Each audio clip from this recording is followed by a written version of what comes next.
so that he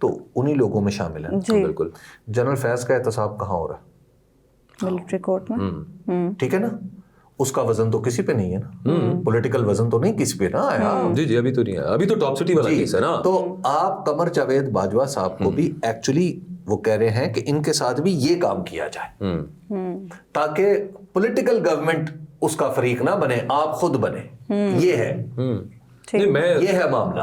اچھا, مجھے یوں لگتا ہے کہ یہ وہ بھی یہی چاہ رہے ہیں اندر سے کہ جنرل باجوہ پہ کسی درجے دباؤ آئے, اور وہ جنرل فیض کے جو اگلے کیسز ہیں 9 مئی سے ریلیٹڈ, پولیٹیکل انجینئرنگ سے ریلیٹڈ, اس میں سب معاملے میں جس کا ایک ماحول بنانے کی کوشش کی گئی کہ جنرل باجوہ جو ہیں, یہ جو جنرل فیض ہے یہ تو جنرل باجوہ کو نہیں سے بتاتا, یہ بہت ساری چیزیں یوں ہی کر جاتا تھا. اگر وہ بیچ میں آ کے وہ یہ کہہ دیں کہ اچھا ہاں جی یہ تو مجھے بھی نہیں تھا پتا, فیض کر رہا تھا, تو اس میں عمران خان ساتھ سے جب آپ جنرل فیض کی بات کرتے ہیں, چلیے وہ تو ایک انٹرنل معاملہ ہے فوج کا, لیکن when it comes to Imran Khan, تو عمران خان کے اوپر اب تک جتنے مقدمات بنے, یہ پورا پاکستان آپ کے سامنے ہے. آپ اس پورے پاکستان میں سے پوچھ لیں, پی ایم ایل این سے پوچھ لیں, وہ آف دا ریکارڈ بتائیں گے آپ کو کہ یہ بتائیں کہ یہ ان کے ساتھ جن جرائم کی انہیں سزا دی جا رہی ہے کیا وہ ٹھیک ہے, قانونی؟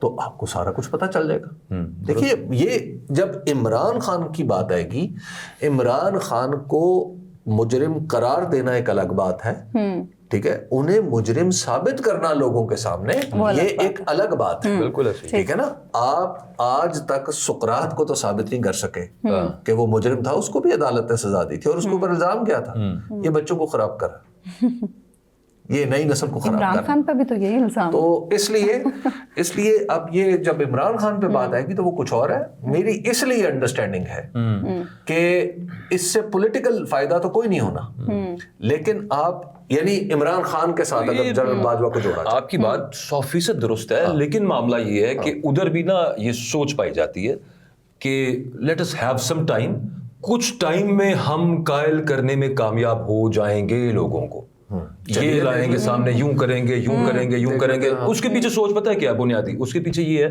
خام خیالی, اس کے پیچھے یہ ہے کہ ہم نے تو بنایا تھا نا, ہمیں پتہ ہے کیسے بنایا تھا, ہم دوبارہ بنا رہے ہیں. دیکھیے وہ دوبارہ دیکھیے میں تو یہ کہتا ہوں کہ جو پولیٹیکل پارٹیز ہیں نا ان کو آپ دوبارہ بنا کے دکھا دیں. ایسے ہی ہے مطلب ہاں صحیح کہہ رہے ہیں. اچھا حبیب صاحب, یہ کامران ٹسوری صاحب کے استعفے کا کیا معاملہ ہے, یہ کیوں اس وقت راگنی چھیڑی گئی ہے؟ اچھا دیکھیے یہ جو معاملہ ہے یہ پہلے بھی چلا تھا ایک دفعہ کہ جی کامران ٹسوری صاحب کو بدلا جائے گا. کامران ٹسوری صاحب یعنی جو طے پایا تھا جب یہ حکومت بنی تھی, طے یہ پایا تھا کہ سندھ کا جو گورنر ہوگا وہ پاکستان مسلم لیگ نون کا ہوگا, ٹھیک ہے نا, اور پنجاب اور کے پی میں ان کو ان گورنرشپ اور پیپلز پارٹی کو دی جائے گی. اچھا اب وہاں پر جب معاملہ آیا تو وہ آسمانوں کی مرضی یہ تھی کہ کامران ٹسوری صاحب ہی وہاں پہ رہیں. تو اب چونکہ 27ویں ترمیم کے بعد اور پھر اب جو دن چل رہے ہیں اس میں کچھ تبدیلیاں ہونی ہیں نا, کچھ سٹرکچرل چینجز ہیں, کچھ لوگوں نے ادھر سے ادھر جانا ہے. تو جب بھی کچھ لوگوں کی ادھر سے ادھر جانے کی بات ہوتی ہے تو اسی وقت ایک بات چل پڑتی ہے کہ کامران ٹسوری صاحب بھی گئے. اچھا ٹھیک ہے نا.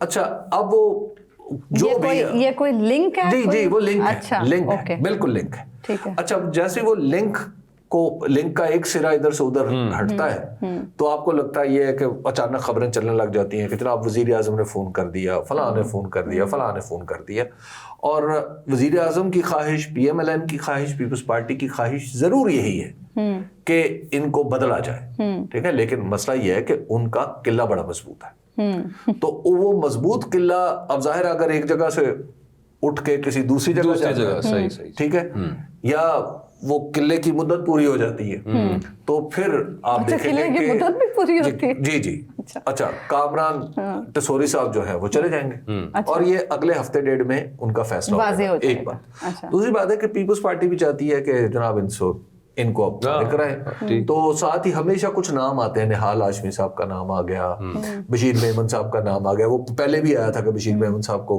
گورنر لگایا جائے گا. یہ ساری چیزیں اسی طرح چلتی رہتی ہیں. تو فی الحال جو کامران ٹسوری صاحب ہیں ان کا قلعہ مضبوط ہے, اچھا جی as of He's today in safe hands. ہاں نہیں لیکن وہ چند دنوں کے لیے کچھ دنوں کے لیے وہ ڈیسائیڈ قلعے کی فیٹ ڈیسائیڈ ہوگی تو ان کی بھی ساتھ ہو جائے گی. ڈیسائیڈ ہو جائے گی. جی بالکل وہ ہو جائے گا. چلیں لیٹس سی کیا ہوتا ہے. تھینکس فار واچنگ اس. ہمیں اجازت دیجیے. اللہ نگہبان.